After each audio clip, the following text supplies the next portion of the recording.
Flamengo vence, volta à liderança com Léo Ortiz como herói. Reforços encantados com a nação rubro-negra e vem mais ainda, hein? Flamengo quer jogadores para posições estratégicas e fará esforço por Lucas Paquetá. Saídas no elenco podem abrir novas posições e aliviar folha de pagamento.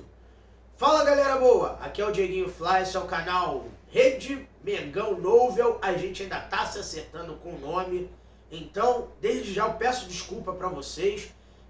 Seja bem-vindo, seja bem-vinda, cola aqui com a gente, se inscreve, ativa o sino das notificações para você não perder nada. Já peço perdão pela voz, gritei muito na hora do gol do Léo Ortiz no domingo e tamo aí, tá? Então ó, se inscreve no canal se ainda não for inscrito, repito, ativa o sino das notificações para você não perder nada. Hype o vídeo, comenta, compartilha, chega junto com a gente, porque ó, eu conto muito com vocês para fazer o nosso trabalho crescer, hein? E a parada é a seguinte, galera, o Flamengo voltou à liderança do Campeonato Brasileiro com um jogo a menos em relação aos rivais. Vamos lá, a parada é a seguinte, o Flamengo venceu lá no domingo o Atlético Mineiro com 55 mil presentes quase no Maracanã, por 1-0, gol do Léo Ortiz e a atuação lamentável do senhor Ramon Abate Abel, que não aplicou um cartão vermelho que deveria numa chance clara e manifesta de gol do Flamengo no lance do Plata, um pênalti que ele nem no VAR foi ver, escandaloso no final do primeiro tempo, e ele parecia que estava apitando com a camisa do Atlético Mineiro por baixo do uniforme de árbitro, tá? Então, parabéns aos envolvidos. Parabéns à diretoria do Flamengo por permitir que Rafael, Klaus, Ramon Abate Abel e outros árbitros desse mesmo calibre apitem jogos do Flamengo no Campeonato Brasileiro, uma diretoria sem representatividade. E essa crítica eu não faço só ao departamento de futebol do BAP, não. Eu faço desde a época do Bandeira de Melo, eu faço desde a época do Rodolfo Landim, eu faço desde a época de outros presidentes, mesmo antes de estar aqui na plataforma conversando com vocês, porque o Flamengo há décadas, o Flamengo não tem representatividade na CBF, não tem representatividade na Conmebol, e é pior, é o Rafael Klaus que vai apitar novamente na quinta-feira, Flamengo e Atlético Mineiro, jogo de volta da Copa do Brasil. Agora, falando do jogo do Campeonato Brasileiro, o Atlético Mineiro veio muito fechado, veio com uma proposta de ficar com empate, de não sofrer gols, levar um 0-0 para lá, via Campeonato Brasileiro,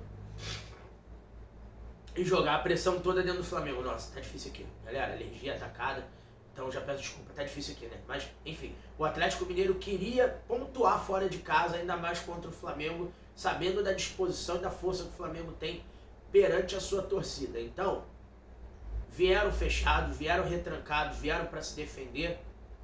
Flamengo num lance de bola parada, curiosamente ou não, depois da saída do Arrascaeta, que não jogou nada, muito por conta do Alan Franco, que fez uma bela marcação, volante equatoriano, fez uma bela marcação individual, mas além disso o Arrascaeta mesmo não produziu e caiu de rendimento no segundo tempo, fisicamente falando. Entrou o Luiz Araújo, curiosamente foi do Luiz Araújo a falta batida para o gol de cabeça do Léo Ortiz. Pedro jogou muito bem. Bruno Henrique, junto com a Arrascaeta, para mim foram os piores em campo pelo lado do Flamengo. E o Jorginho, para mim, foi o cara da partida, jogou muito, dá outra dinâmica ao meio campo do Flamengo. E o Flamengo chegou a 36 pontos com o resultado. Os concorrentes do Flamengo, o Bahia voltou ao quarto lugar, venceu o Juventude por 3-0 em casa. O Palmeiras venceu o Grêmio por 1-0 e foi para a terceira posição. E o Cruzeiro tomou a virada do Ceará e, perdendo por 2-1, parou em 34 pontos dentro de casa, ficando com um jogo a mais em relação ao Flamengo na segunda posição. O Flamengo é o líder com 36 pontos, um jogo a menos. O Cruzeiro é o vice-líder com 34. O Palmeiras é o terceiro colocado com 32. O Palmeiras 32. E o Bahia é o quarto colocado. Olho no Bahia, hein, galera. Não vai ter fôlego para disputar a chance de título, mas vai fazer ali Libertadores fase de grupos com toda certeza. Até o encaixe do time do Botafogo e o Fluminense, que era um postulante, estando lá embaixo com 4 resultados negativos seguidos, parada é a seguinte: o Bahia pleiteia a vaga que ano passado foi do Fortaleza, do Clube do Nordeste, a ser protagonista no Campeonato Brasileiro, e com organização o Bahia pode chegar a ser um concorrente do Flamengo nas próximas edições na disputa por título do Campeonato Brasileiro. Agora o Flamengo, galera, volta as atenções para a Copa do Brasil, onde os reforços ainda não poderão atuar. Vamos atualizar o bid para ver se vai sair o nome deles, tá? Mas o Flamengo pega o Atlético Mineiro quinta-feira, dia 31 de julho, às 21h30 no Maracanã. Teremos o apito do Rafael Claus, meu Deus. E a parada é a seguinte: o Felipe Luiz deve mexer um pouco na equipe e botar alguns jogadores tidos como reservas, mas a equipe reserva do Flamengo, ela é melhor do que a titular do Atlético Mineiro em quase todas as posições. E chama a atenção que 2 jogadores não vão estar à disposição contra o Ceará porque receberam o 3º cartão amarelo na partida contra o Atlético Mineiro. O Pedro, que foi caçado em campo e após algumas faltas, o Ramon Abate-Abel lhe deu o cartão amarelo na primeira, e o Wallace Ian, que entrou no segundo tempo e jogou muita bola. Esses 2 jogadores serão titulares na partida do Flamengo com o Atlético Mineiro pela Copa do Brasil na quinta-feira, e o Flamengo deve poupar jogadores como o Jorginho, o Arrascaeta e o próprio Bruno Henrique. O Alexandro deve reaparecer, ficando à disposição do técnico Felipe Luiz, depois de se recuperar da lesão muscular obtida no jogo, se eu não me engano, foi contra o Fluminense ou contra o São Paulo, enfim. O Alexandro tá de volta aí, o Ayrton Lucas, por conta da profundidade do corte que ele teve no jogo com o São Paulo. O Alexandro foi no jogo com o São Paulo também. Então o Ayrton Lucas vai demorar um pouquinho mais a voltar por conta da cicatrização. E a gente deve ter essa disputa saudável na lateral esquerda do Flamengo. Então, o Flamengo deve, com o retorno do Alexandro, o Flamengo vai ter uma solidez maior e está esperando regularizar os 3 reforços que chegaram. Os dois, o Saul, Níguez e o menino lá, o Emerson Royal.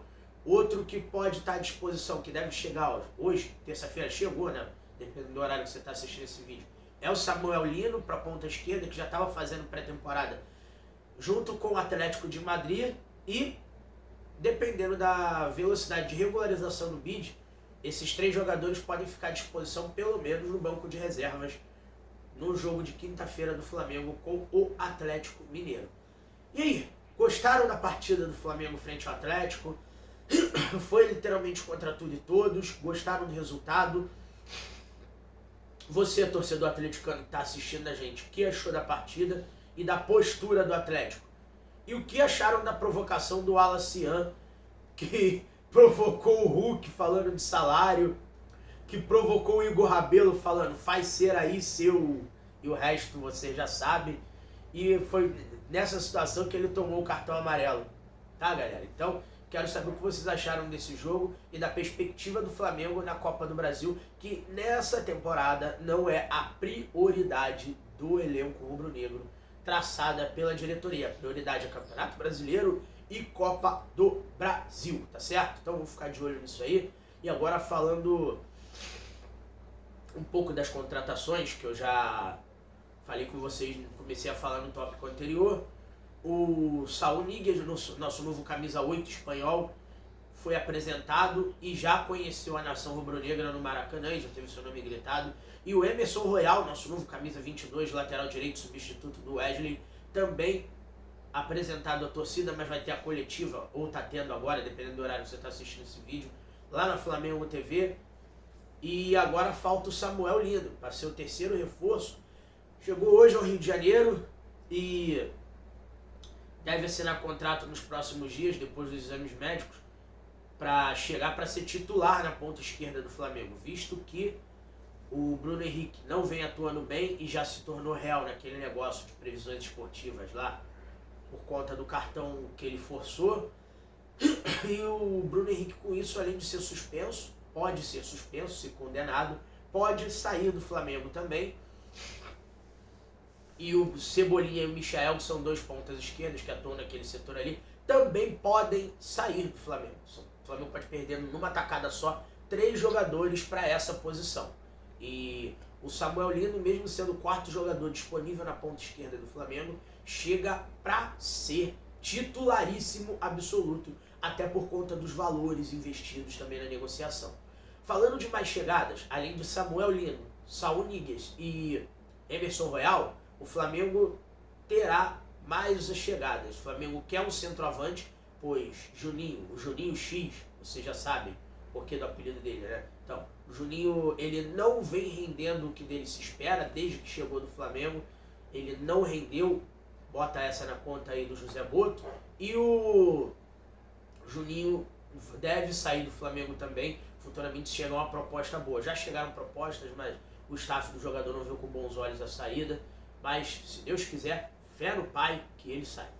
Além do Juninho, o Flamengo perdendo o Juninho, o Flamengo quer um centroavante e o nome da vez é o Lucas Beltrán, de 26 anos, jogador do Fiorentina, mesmo clube onde estava o Pedro antes de vir para o Flamengo, é argentino, revelado pelo River Plate, e o Flamengo deve pagar pelo jogador caso o staff do jogador aceite. Dessa vez a negociação aconteceu diferente, entre o Flamengo e Fiorentina os valores estão acordados. Geralmente se acerta primeiro com um jogador, né, pai? É sempre assim. A prova de que não é mais sempre assim é que o Flamengo e Fiorentina já chegaram a uma conclusão e 15 milhões de euros ficou acertado pelo jogador, que é um centroavante de ofício, e deve revezar com o Pedro ali na posição caso chegue. O Flamengo tenta convencer o jogador e, se não conseguir, vai partir para outro centroavante, sem sombra de dúvidas. Além dele, o Flamengo conta com a vontade do Lucas Paquetá, que deve ser inocentado lá na questão da Inglaterra, lá pela FA, né? Por conta de previsões esportivas também, de cartão forçado e tudo mais, por falta de materialidade processual. Com isso, clubes do mundo árabe e clubes europeus querem novamente contar com os serviços de Lucas Paquetá e o West Ham quer receber cerca de 60 milhões de libras ou 65 milhões de euros pelo jogador. Só que aí, galera, o jogador quer o Flamengo. Mesma coisa do Imperador, do Adriano, quando veio em 2009. Ele quer vir para o Flamengo para resgatar a carreira, para ser feliz, para ficar perto dos seus. E o Flamengo tem condição de pagar até 35 milhões de euros pelo jogador, o que baterá todos os recordes absolutos de transferências, de aquisições do Flamengo em toda a sua história. Fazendo uma conta rápida aqui, 35 milhões de euros, com o euro 6 por 1, dá 210 milhões de reais. Aí, pai, 10% desse valor cairia bem pra gente, não cairia não? Só 10% só? Menos? Menos? 5%? É. Eu adoraria, se quiserem mandar pra gente eu tô aceitando. Mas esses valores poderiam ser envolvidos na negociação por Lucas Paquetá. O problema não é a multa rescisória. Sabe qual é o problema, pai? Não. Folha de pagamento, porque ainda tem para chegar nesse meio Jorge Carrascal, o jogador que foi vendido por 6 milhões de euros e o Flamengo vai comprar pelo dobro do valor. Tem alguém aí, não vou dizer lucrando com a negociação, porque lucrando, quem vai lucrar é o clube dele lá, no futebol lá, o Dinamo Moscou. Agora, tem alguém enxergando mal no departamento de scout do Flamengo para ter um cara desse quilate sendo comprado por essas cifras absurdas? Alguém precisa me explicar isso, tá? Não tô Será que vai? Tomara que não, né? Não, mas será que vão explicar por quê? Tomara que não compre, mas explicar também eu sei que não vão. Mas alguém precisa, que precisa, sim. Vamos ver outra história, concordo com você. Mas ultrapassa o cúmulo do absurdo, né? Departamento de scout é para mapear jogador. Quando mapeia, é jogador ruim, de 15º escalão lá fora, igual o tal do Mickey Johnston e o Juninho. E quando quer um jogador que eles acham de ponta, querem pagar o preço super inflacionado. Tá? Então, que fica registrado isso aí. Não estou acusando ninguém porque não tem materialidade de delito. Mas não vou dizer que é nem suspeito. O que é falta de planejamento e ou de absurdo entendimento de mercado e absurdo, exatamente. Concordo plenamente com você. Então, alguém precisa explicar isso. Agora, falando de saídas, galera, para que essa turma venha, o Flamengo precisa aliviar a folha de pagamento, como eu falei anteriormente para vocês. Vamos explicar aqui. O Michael já teve proposta para sair para o mundo árabe. O jogador não gostou dos valores da proposta lá, que o Flamengo plenamente já tinha aceitado. É um ponto. É jogador daquele setor de ponta esquerda ali, para onde vem o Samuel Lino. O Bruno Henrique tem os problemas dele com a justiça e tem que focar na defesa. É outro que pode sair ou ser suspenso preventivamente a qualquer momento. E o outro que o Flamengo não consegue propostas é Everton Cebolinha. Os camisas 27, 30 e 11, respectivamente, entenda-se, Bruno Henrique, Michael e Cebolinha, a parada é a seguinte: eles querem deixar o Flamengo e o Flamengo quer mandar os jogadores para outros clubes. Claro que dentro do respeito, porque todos eles têm serviços prestados ao Flamengo quanto a propaganda dos supermercados unidos passa lá fora. Alô, Mercado Unido, pode patrocinar a gente aqui que a gente aceita e minha mãe adora o mercado. Então, dito isto, o que acontece? O Flamengo, com esses jogadores, abriria um vácuo de cerca de 6 a 7 milhões mensais na folha de pagamento. Vamos lá, o Cebolinha ganha 1 milhão e pouco. O Michael, com luvas e tudo, ganha cerca de 2,5, 3 milhões por mês. E o Bruno Henrique, mesma coisa. São dois dos maiores salários do Flamengo. Com isso, o Flamengo teria condição de alocar o salário do Lucas Paquetá, do Beltrán e trazer mais outros jogadores. Um ali para a ponta esquerda e o outro talvez para o meio campo, que a gente não sabe se vai sair o Nicolás de la Cruz depois da bola fora do José Luiz Junco, do médico do Flamengo, que foi devidamente demitido, e bem demitido porque falou que não deveria. Ele, como médico, ele tem que não falar o que deveria. Ele tem que trabalhar. O médico trabalha e fala só para o paciente. A ética e o sigilo profissional passaram longe, né? Então, fica o registro aqui. Então, De la Cruz saindo é mais um milionário salário do Flamengo que deixaria de ser pago e abrindo mais uma vaga para o Flamengo trazer outro meio campo. Então a gente precisa ficar de olho nisso aí, tá? De saídas é isso. E agora eu quero saber a sua opinião dessas saídas especuladas. Qual faria mais falta ao Flamengo? Não sai desse vídeo sem deixar o seu like. Se inscreve no canal se ainda não for inscrito, ativa o sininho das notificações para você não perder nada. Comenta, hype o vídeo, compartilha. Saudações rubro-negras. Rede Mengão, Rede Flanovel. Até errei o nome, ó. Saudações rubro-negras.